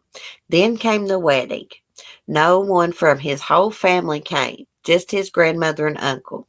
No mom, dad, sister, aunts, and cousins. Not one came. Okay. Then it goes on to say the next chapter I told deals with the wedding, and so I'll leave off answering that portion of Sandy's letter. I will tell you the following the wedding, I think I expected our son to apologize to us, but he never did. Instead, he wrote me the longest, ugliest email I've ever received. And when Sarah came by the house later that day, she found me sobbing on the floor. She didn't comfort me. She said, "Get up, get up. This is how things are now, and you have to face them and be strong." I tried to do what she said. It was good advice. Following the wedding, we didn't hear from Chris until we contacted him April of 2012, after friends told us that he and Shanann had announced that she was pregnant on Facebook. Chris spoiled Shanann and vice versa. They were so in love and they were a great team. They moved to Colorado and lived with Shanann's friend for 1 year while they were building their house. Everything was great. Shanann saw something on Chris's private parts that didn't look normal. They went to the doctors to see if it was cancer, so it was removed. She saved his life. Did I just read that? Shanann saw something on Chris's private parts that didn't look normal. Are they serious? Okay, let's go on. According to Chris, so I'll call this family hearsay, Shanann once saw a spot on his penis. We did once receive a picture of his penis she sent to Ronnie's phone that we deleted. Chris said she thought it was an odd-looking thing, but he chose to ignore it. There was never a single doctor visit that she ever mentioned again, and after taking the phone pictures. Well, it just said it was removed. Everything was great. Shanann saw something on Chris's private parts that didn't look normal. Then they went to the doctors, and it's got in parentheses cancer. So it was removed. She saved his life. And then they just said it wasn't a single doctor's visit. Does that make sense, y'all? They just said that it was removed, and then in the next damn paragraph, she said there wasn't even a single doctor's visit. So what's the truth? Okay. Chris said she thought it was odd looking thing, but that he chose to ignore it. Maybe he had 2 spots on his penis. Oh, God, I don't even want to think about his penis. Okay, let's go on. Then Shanann got pregnant with Bella Marie. Everyone was so excited and happy. Shanann and Chris were wonderful parents. Chris and Shanann were working at the Ford dealership in Longmont. Shanann was selling cars. Chris was head mechanic. A great team. Shanann was top sales. Then Bella came, so Shanann stopped working because of a high-risk pregnancy. She was a trooper through the whole thing. Both families seemed happy. Chris's sister never flew to Colorado at any time they were out there. Shanann's pregnancy was announced on Facebook in April. We contacted them and everybody agreed to a fresh start. Ronnie and I don't have much money, but we bought the $600 stroller she asked for as a gesture of goodwill. And Sandy's right, both families seemed happy. I don't know who was supposed to say that. Let me let my dog in, guys. I'm going to have to take a potty break. These are some long chapters. Want to come in, baby? Come on. I had them locked out. They're going to make me quit reading, probably. Y'all sit down, please. They probably need a potty break just like I do. Okay, so we got... Okay, so I just want to say something. And I don't know if this is true. It's kind of funny she sent a picture to Ronnie's phone, but I would never send a picture... I wouldn't even take a picture of my husband's penis and send it to any one of his parents. Yeah, that would be pretty hurtful not to have your parents attend the wedding. But God, he called and chewed them out and said that they embarrassed him. So they said they didn't go. They said, yeah, they keep mentioning that they're poor people. We know people. Yeah, like Betty, they keep mentioning the money thing, just like she keeps mentioning Chris is just like his dad. Okay. So we got to the pregnancy announced on Facebook. We were, I think, more relieved than happy. I mean, we were happy about a new grandchild, but by then we were so upset that Chris had refused to talk to us for months that we had long before began blaming ourselves for it. We had to make up not for going to the wedding. We would do whatever he wanted, whatever she wanted. Yes, hubby. Let me mute a second.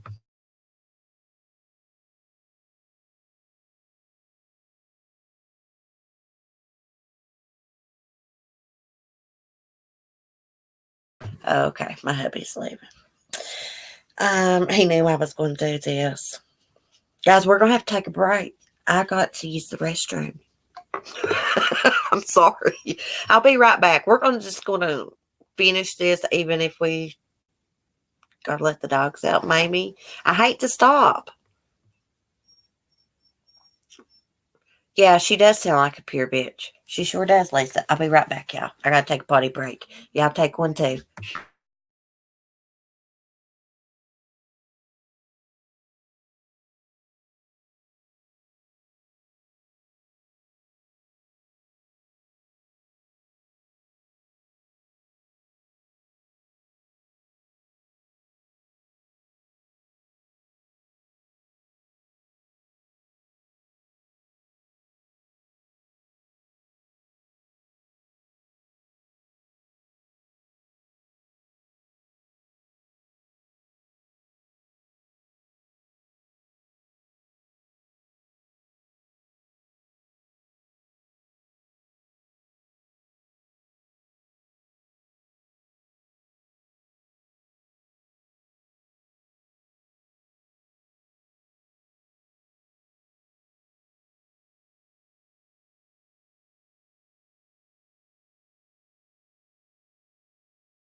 Okay, guys, sorry.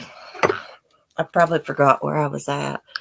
Probably going to have to let my dogs out. I've been on here since 10:30.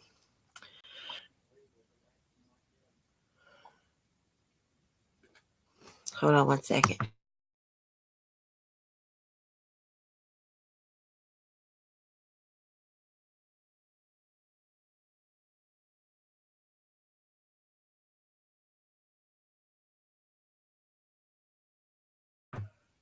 God, he's so annoying. He's like, I can't leave because the dogs. No, you need to go the hell on so the dogs settle back down. Makes me mad. I'm sorry. Y'all know how I am when I get interrupted. You need a mail intervention. Oh, I need to take a break from reading this. Okay, let me see where I lost my place.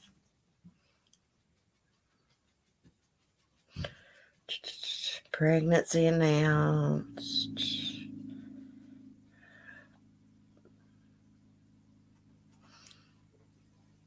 Okay. I think let's see. Shanann's pregnancy was announced on Facebook in April. We contacted them. Everybody agreed to a fresh start. Ronnie and I just don't have much money, so we bought the $600 stroller she asked for. $600 stroller? Are these people for real? Like, what the hell? Like, I had $100 stroller, and it was badass. Okay. So Sandy bought that for Shanann as a gesture of goodwill. We were, I think, maybe more relieved than happy. I mean, we were very happy about a new grandchild, but by then we were upset that Chris had refused to talk to us for months, that we had long before begun blaming ourselves for it. We had to make up for not going to the wedding. We would do whatever he wanted, whatever she wanted. Okay, so I've read that. I don't know how long Shanann was at Longmont Ford, a few months. She quit while pregnant. It was not a high risk pregnancy, and there were no fertility drugs as far as we knew. Didn't it just say earlier that she was a high risk pregnancy? It's so confusing. Okay, so there was no fertility drugs as far as we knew. They were married in November, and she was pregnant by February, March. And usually 4 months is considered a long trying period for a baby. Chris was not the head mechanic at Longmont Ford. That can take years, and he was only there about a year. Well, they just said earlier he was head mechanic. He was a line mechanic, but he was working 6 days a week and making between $60,000 and $80,000 that year. It's probably how he was able to qualify for a home in Frederick. Shanann did not get money from her house in North Carolina and had to sell it furnished. Whatever happened during the sale must have hurt her credit, so Chris had to apply for the home loan. His job at Longmont was a really good one for him, but it was 6 days a week, and that annoyed Shanann. She told him he had carpal tunnel syndrome from the work and needed to quit. So he did and began to work at Andarco about $20,000 less than he'd been making. They did not build their house. It was a pre-planned subdivision, and that was one of the different models available, the largest one at the time. Later, some had 3-car garages. Okay, guys, we got to take a break here. Hey, Olivia. It's probably the longest I've ever been on YouTube. I don't think I could do like a 24-hour stream. Okay, before we get to the Cindy and Ronnie stuff, let's light a cigarette, please. Again, how much money? Okay, hold on just a minute. What did it say? He made $20,000 less working at Andarco than he did at the Longmont Ford.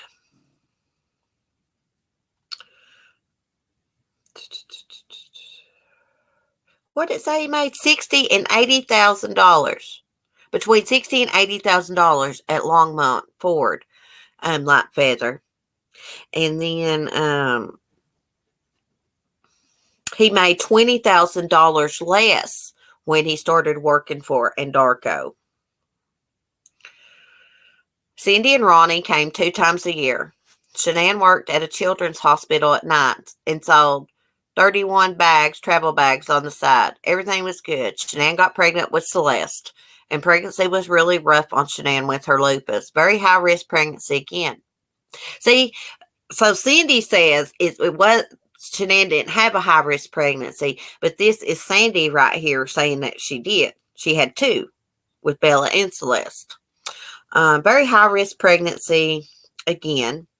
Water weight gain, severe back pain, shortness of breath, pains in her chest, fatigue, exhaustion. Okay.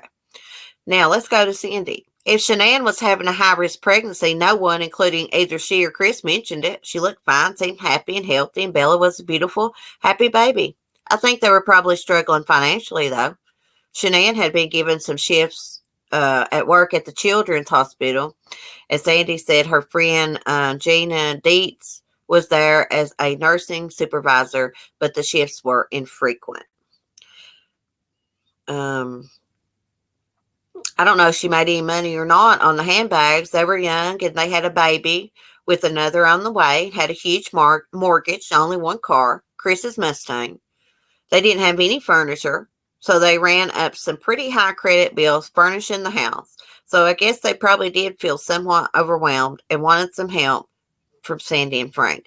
There's one thing that I don't understand. If Shanann had this big mansion in North Carolina, it was paid for or whatever she built, I guess it's paid for. Why didn't she just take that furniture instead of going in debt again? And shouldn't she have had a lot of money from the sales from the house? See, I am just so confused when it comes to finances because I don't handle any finances. My husband does. I don't deal with that crap. And I don't know a lot about mortgages. I've never had a mortgage. I don't know. Okay. I'll be with you in a minute, ladybug. Calm down.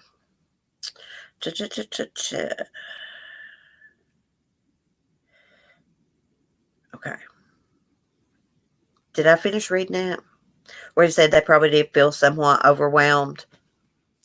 I don't know if she made any money or not on the handbags, but they were young, had a baby with another on the way, huge mortgage, only 1 car, Chris's Mustang. They didn't have any furniture, so they ran up credit card bills furnishing the house. So I guess they probably did feel somewhat overwhelmed and wanted some help from Sandy and Frank. I think family is important too. I worked for 30 years in credit control, and when Ronnie and I had our babies, my mom watched them during the day. And when I retired, I started getting to have Sarah's babies during the day. And it's a fine thing, a blessing in life. I think that was one of the reasons we were so surprised when they just moved out to Colorado. No family. We weren't thinking at the time they would ever be any babies for them, though. Shanann, Shanann had told my best friend at their post wedding breakfast. Oh, Cindy's going to be so mad at me again. I have endometriosis, and I won't be able to have any children. I shrugged it off. She already told us that she also had lupus and fibromyalgia. I guess I hadn't ever thought about grandchildren from Shanann and Chris, and I didn't mind. We have grandchildren, so it was quite a surprise that she ended up being able to have babies, but a nice one. She didn't seem like she was too happy that Shanann was going to have babies, did she? Didn't seem like she wanted her to. Okay. Sometime during the year before Cece was born, Frankie had come out to stay with him. Shanann said it was to help him with his drug problem. I don't know if Frankie ever had a drug problem or not. She also told us that he and her mom were both bipolar. I'll admit, I thought Sandy could be a little overbearing, but she wasn't crazy or anything. But Frankie is just a sweetheart, always has been. I guess if I thought anyone was bipolar around there, it was Shanann. Oh my God, can I believe that? Thank you, Shug. I'm kind of glancing. Hey, Vicky, Delilah, if I didn't say hi to you. Can y'all believe that? She just called Sandy bipolar. Or Shanann. Basically said she's a nut. Okay. At any rate, he left after a few weeks, later telling us he hadn't much liked being there. Butler, I thought it was funny. He always been a very nice kid, Frankie, and our whole family likes him a lot and are sorry that we can't talk anymore. One more thing to be sorry about. It's true that Sarah never went to Colorado. She wasn't interested, but for that matter, Frankie never went back either. So it wasn't until Shanann came for her 6 week stay in 2018 that either Sarah or Frankie got to meet Cece face to face for the first time. My husband sold everything but our house and moved out to live with them to help our daughter in every way we could. Frank and I had to work. Okay, so this is Sandy, Shanann's mother. My husband sold everything but our house and moved out to live with them to help our daughter in every way we could. Frank and I had to work to pay our bills too. We were there for 15 months. Okay, so here's Sandy replying to it. Sandy is right. They did just that. They sold everything they had, including this real pretty pond with koi fish in it. They moved to Colorado, and despite Shanann and Chris having a 5-bedroom house, Sandy and Frank were put downstairs in the unfinished basement.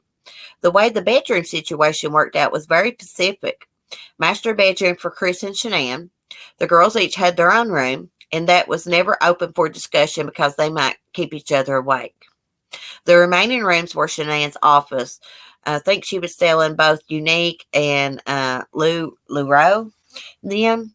And the girls' playroom because Shanann didn't like, and the girls' playroom because Shanann didn't like toys in their bedroom. So Sandy and Frank had the basement. They also, according to what Sandy told me, had to pay $1,000 a month and were there to help with the kids. At the time they came, Chris and Shanann told us that it had been Frank and Sandy's choice alone because they wanted to be near their grandchildren. This made sense to me and Ronnie, but I think it was hard on them financially because they had to pay the mortgage on their house in North Carolina where Frankie was still living and had to pay rent Colorado too. So she's saying that they paid $1,000 a month to Shanann rent, plus their house payment in North Carolina. Okay. They both had to get jobs too. Sandy was a hairdresser and so got work doing that. And Frank drove a delivery truck for either Lowe's or Home Depot. I can't remember for sure which one. Their jobs helped with their finances, but left Shanann short on child care during the day, so she enrolled them at the Primrose School. Oh my goodness. These people's nuts. She kind of talks like me a little bit. Of course, she's Southern, I guess, the way she words things.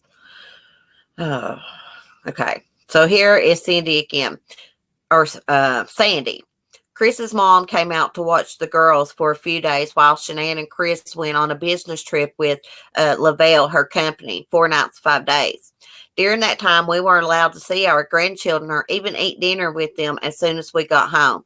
She brought them upstairs and stayed upstairs. She wouldn't let us hold them or anything. I found that very odd. One day I asked her. She said, "What the hell am I here for then?" She screamed in my face in front of my granddaughters, and I said that I was very controlling. I was just like, wow. I texted Shanann over and over again, and she said, okay, so see, it's so confusing. This is Sandy. Okay, yeah. She said, relax, Mom. I'll take care of it when we get home. It was ridiculous. I never spoke to Chris's mom again. So she is saying that Sandy got up in her face and screamed at her. I guess they were jealous over the kids. And Cindy says, I'll give Sandy this much. That was a pretty disastrous trip to Colorado. Chris and Shanann had asked me to come and take care of the girls so they could go too. I think it was Punta Cana for a Thrive thing, which Shanann had started selling by then. I said yes. They sent me a ticket, and Shanann offered to keep the girls in daycare if I wanted to, but I said no. And that there was 3 of us, and we'd have a good time during the day in their subdivision. It was very nice there, and all set up for families. Sandy didn't seem to want me there and made me nervous by getting angry at me after she said I'd scratched one of Shanann's frying pans. The part about the girls not eating dinner downstairs is ridiculous. No one in their right mind would have tried to eat food anywhere in Chris and Shanann's house except the kitchen counter or in the dining room if they knew what was good for them. And I had to keep their totally set in stone bedtime ritual: snack, shower, bath, Tylenol, bed by 7 at the latest, no exceptions. One evening, crap, I enlarged. One evening when Sandy had gotten home from work, the girls wanted me to take them to the basement where their bouncy house was. I did, and Sandy got in it with them, and they were having a good time. Fine. And then Sandy said I needed to bounce too. I said, no, I just watch. She told me, you don't know anything about children, Sandy. I was mad, I'll admit it. Then it got worse because it was 6:30 and I had to keep the girls on their schedule. So I took them upstairs and they weren't happy. I don't blame them, but those were the rules. They both had tantrums, and Sandy came storming up and told me I was doing it wrong. Not sure what it was, but it was wrong. I'd had it, and I did scream, what the hell am I here for? And I did it in front of Bella and Cece. Then I stomped off downstairs, sat on the couch, cried, and then I walked back upstairs and found Sandy in Cece's room, and I apologized. We actually had a nice talk after that, and she told me she loved Chris, but that he didn't speak up enough. When Chris and Shanann got back, there was some big fight between Sandy and Shanann, and Sandy packed up their car, her dogs included, in such a hurry that she didn't even have time to say goodbye to the girls or Chris. Shanann asked Frank to let her go and stay with her, but he didn't. He got in the car with Sandy, and they drove back to North Carolina, and that was that. After 15 months, I moved back home. Okay, so I guess this is saying Sandy. After 15 months, I moved back home. It was hard to leave, but I felt it was for the best. It was hard to leave, but I felt it was for, they repeat themselves again, the best. I've been home now, and 17 months later, my whole family is dead. My beautiful daughter, my beautiful grandchildren, all dead. God help us all, they are all dead, and he killed them, and I don't have any answers, just grief and endless regret. So this is Cindy. Did I make him this way? Should I have done more, done less? What could I have done differently? Could I have stopped it? I miss those little girls. I will always miss them.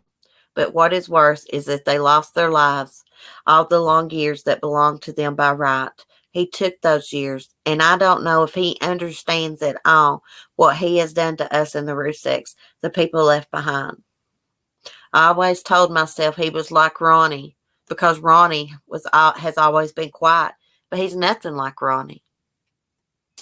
I don't know. I spent all day and night a year later still trying to find something, anything that I miss, that I must have, but I don't have any answers. We have grief. It will always be with us. I know grief. It walks with me. I know confusion and despair, but I don't think I know my son. Hey, Life Rewinded. Girl, I got this. I had downloaded to my Google Drive. Yes, it is written awful, so I apologize. And it's really the chapter. I mean, they leaked a lot of chapters. I mean, this is long. I've been reading since 10:30 this morning. Just a little bit after that. I gotta have a drink of coffee. I don't know how much more we got to go. Now, Life Rewinded. This is supposedly Cindy Watts' leaked chapters. Hey, Lisa. Christina's Journey. Hey, Connie. Hey, Beeferks. Okay. After 15 months, she went home. You need to quit telling yourself, honey, that he's like Ronnie, because he's not. He's not like, he's Chris Watts. Okay, she knows grief. Okay, what do you think about the Ruseks? What kind of grief do you think they know? Okay, everything seemed fine. Our daughter never spoke about anything bad. She did speak to us about bankruptcy, a lot of debt with all the medical bills. So I guess that must have been Sandy. I guess here's Sandy. Oh, gosh. They could at least put who was talking, the name side of it. Sandy and Frank were way ahead of us then. Chris never told us about the bankruptcy at all. I found out later after, and there wasn't much in the way of medical debt in 2015 when they declared. There was $70,000 in unsecured debt. However, stuff they'd bought somewhere in there, Chris had sold his Mustang to get cash for the Lexus down payment lease. By then, he had his work truck. When I looked at the bankruptcy filing, so much money, and for what? Clothes, trips they couldn't afford. Sandy and Frank had to give them money for their passports for Punta Cana. If they couldn't pay for that, what in the world did they go on the trip for? Any of those trips that were really just parties where they bought more overpriced clothing, this time Thrive stuff. Sorry about the wording. It was crazy spending. Chris claims now he didn't know how bad their money situation was. I say, really? 2 years later, they were right there again, and it's not too hard to figure out, is it? He was making $60,000 a year. Their mortgage was $2,700, and another $50 for homeowners. Then $2,000 a month for daycare, $600 a month car payments, not counting insurance. Goodness gracious! I mean, that is a lot of money. Like, I own my own place, but I mean, still.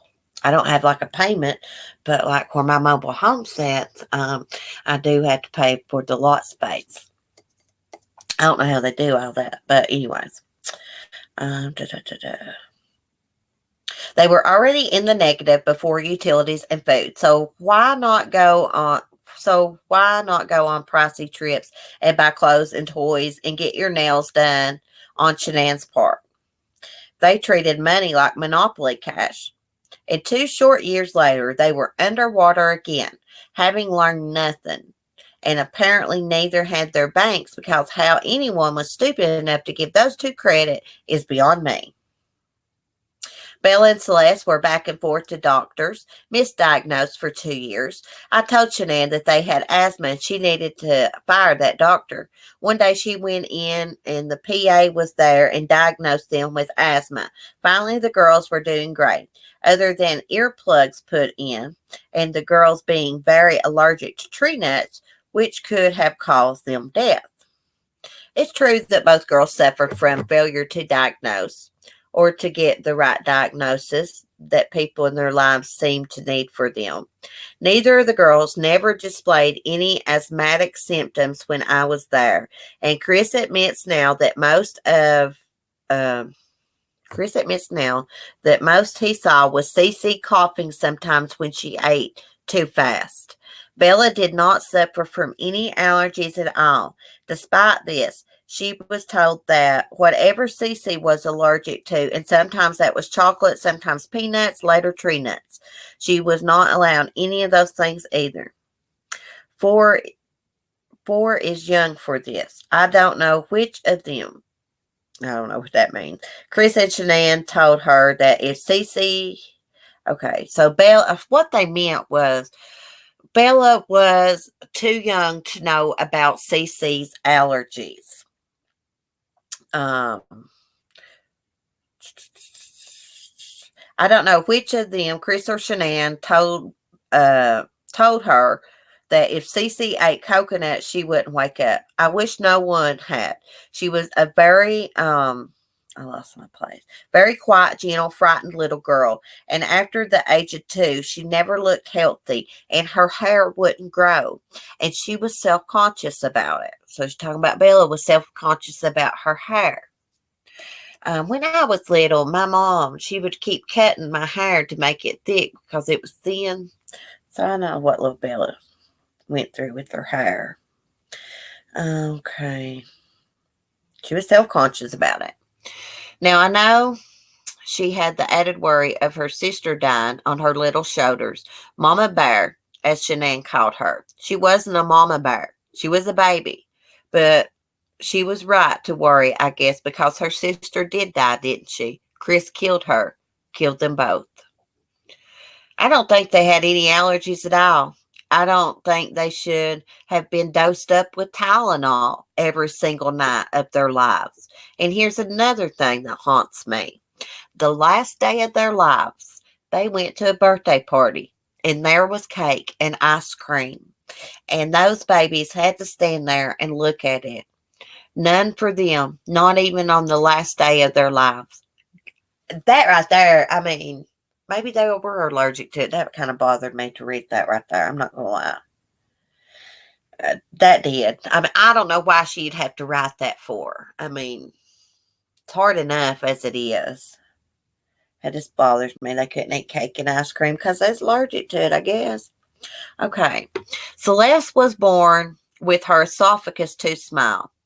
They went in 3 times to enlarge it. Steroids like crazy to help her breathe for 1.5 years or longer.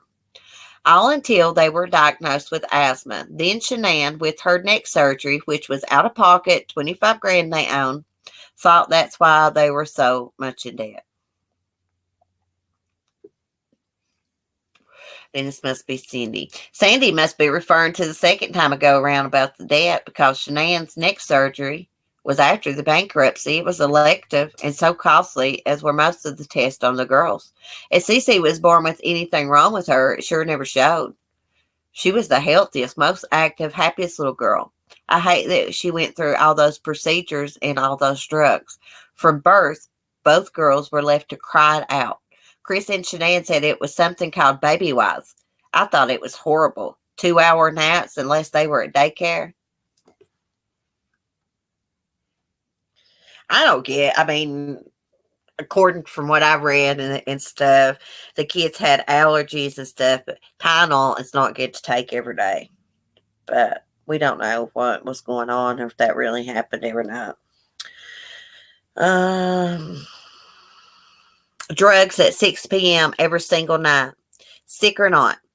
Bed at 6:30 or 7 at the latest. those loud rain machines. I was told never go into the room when they cried. No rocking ever. I'd watch Bella crawl out of bed in the dark and crawl to her bookshelf. Did sit in a corner holding a book she couldn't see in the dark. If the children had really had asthma, wouldn't have letting them cry like that have set off the asthma or Cece's choking? I noticed that when we would FaceTime every night for 4 years straight, looking back starting late May 2018, when we FaceTime, Chris was putting the phone all over the room ceiling, floor, etc. I said, Chris, are you all right? Then he would FaceTime normally. Before Shanann came to North Carolina, Celeste had a rash in her private area, and she went to get a face cloth and some cream. Chris had the phone. I said, Chris, let me see how bad it is, being that I am a nurse aide. I still couldn't see, so I said, wait, let me move my screen because I couldn't see. He put it right on her private parts. I was so mad. What? Could he have been molesting Bella? Is that what that is not normal. I'm sorry. I don't think that's normal. Do y'all? Would y'all put a camera on your kid's private parts, show your mother-in-law? I don't think. Or your mom. A guy? I don't know. That just don't seem right to me. Y'all can disagree. We all got different opinions. No, it don't. Don't, does it, Connie? Well, I didn't think it seemed right either. That Shanann allegedly sent a picture of Chris's penis to his father because it had a spot on it. Whether that's true or not, I don't know, but that's weird. That's weird. I'm sorry if that is. Yeah, at least it's very strange. Okay. So, she told him to let her see, and then she says he put it right on her private parts. Oh, I was mad. I'm wondering if this is Cindy or, I don't know, it's confusing. All I can say to this is that we're a very strange family. My son, his wife, her parents, or maybe I should say strange to me. From the beginning, I never seen anyone, never put their phone down like Shanann. Meals, conversations, you name it, the phone was out. The phone caused an unpleasant incident the weekend of the engagement. But we don't talk about that. The phone sent Ronnie and I a picture of our son's penis. The phone was on, and not just when she was making videos. Her parents did indeed FaceTime with him constantly, and though Chris never did what Shanann said always, he didn't ever warm to the videos and constant FaceTiming and phone pics of every single minute. We didn't FaceTime every night. It would have been painful for one thing, as neither Ronnie or Chris talked much, and seeing how the kids ate dinner isn't necessary. Why did they take the phone into the bathroom? It seems odd. But then why did they take pictures of every time the girls were at the hospital? It was all just weird. So this unattractive story neither surprises me or makes me wish we had FaceTime more. So when I was reading that about Chris taking a picture of Cece's private part, was he FaceTiming Cindy or Sandy? Seems like it was Cindy. I just think the whole damn thing's weird. I think sending a picture of your husband's penis to your in-laws, pictures of girls' rashes on their private part. I just think the whole damn thing is weird. I don't know, Gravy K. I hope they edit this book before they publish it because they word stuff crazy, and my country accent probably makes it worse. Okay, let's see. Where did I leave off?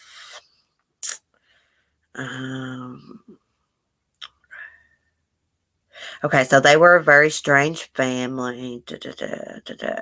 Shanann wanted to come for 6 weeks this summer so she could introduce the girls to Chris's sister, who never met Celeste or Uncle Frankie, our son.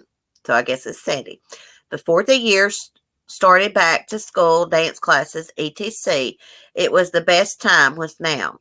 We were thrilled. Shanann stayed the week here, then weekends with Chris's parents. Okay, so I guess this is Sandy.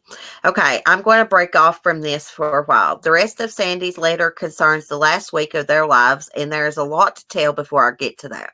I don't know why Shanann came to North Carolina for so long.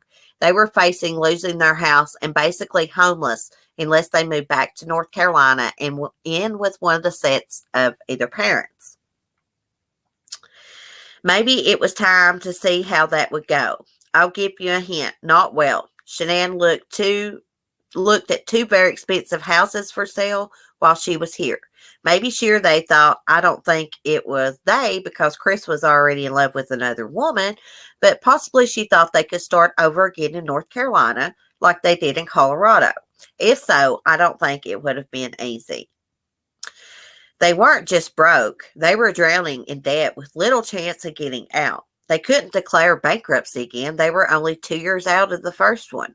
So it really would have meant living with one family or the other. And in those weeks were an indicator. And if those weeks were an indicator, God help Shanann, she must have been growing desperate.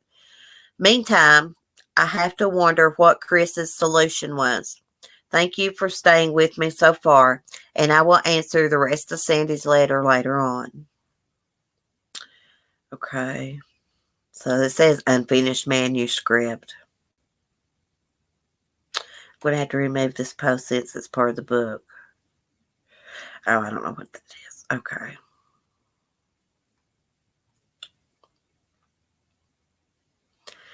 Let me see if this goes with the book. Thank you so much for posting.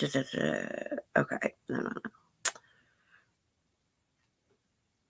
Tell your parents I'm 40. Ha ha ha.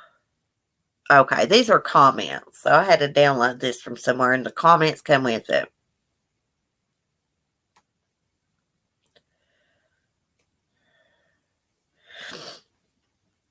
Let me keep scrolling.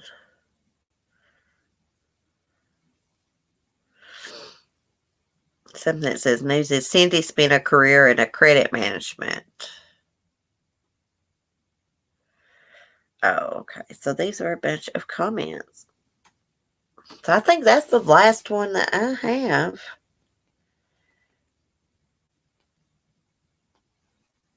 I think I got this off Reddit, and I don't think I got all the chapters that were leaked, but that is what I had so far.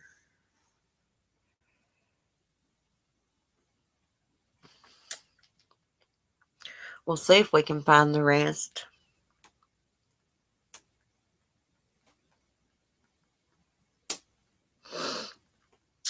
It was a lot of reading. I will try to find the rest of it, and we will pick up tomorrow. So we're basically at the point where she went to North Carolina.